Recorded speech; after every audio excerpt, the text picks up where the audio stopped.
Tell me why you teach classes. Well, actually, I want to share my knowledge, and like the particular like the Sumi and all those, and I think I can share the culture and the knowledge really, and I have passion on that one.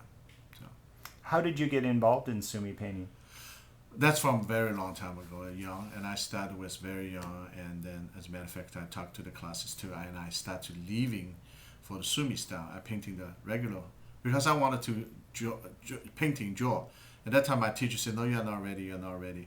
So I ended up studying Western style, still life, drawing, oil painting, Uh huh. and then go to the middle school, and I have a buddy, and also doing the Sumi together with the oil, and I fascinated about it.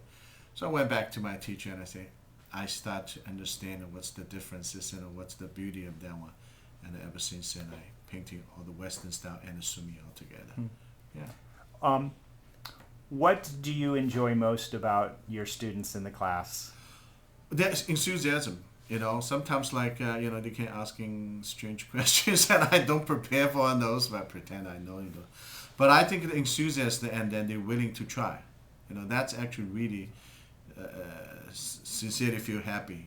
And because like people say, oh, this is totally new, different culture. Quite a lot of people don't really knowing the Sumi that well because just got a concept one, and all those, or like art, So, and I think that's the enthusiasm, it really also pumping me up, and the way you want to learn new things. What do you say to somebody who is afraid because they're not an artist? Well, actually, I always tell them because you have some artists inside you. As a matter of fact, quite often I have the students coming, and they are not really paint per se.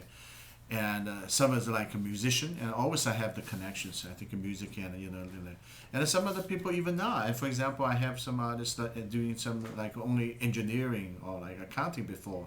They will do very strict things, and assuming sort of helping them to loosen up and to see different things, a different point of view. And Sumi is also such a style. Looks so simple, but there's lots of deep and one of the most difficult. But I just don't want discouraging and also encourage people to feel the expression and the freedom, the spontaneity. So actually, the people usually say I don't have any artistic. I sometimes I say great. That means you don't have any bad habits. Lots of time hard to correcting. The bad habits, but the good things, and they say arouse the inner artistic child and out. And lots of time even better creates some beautiful work. So Great.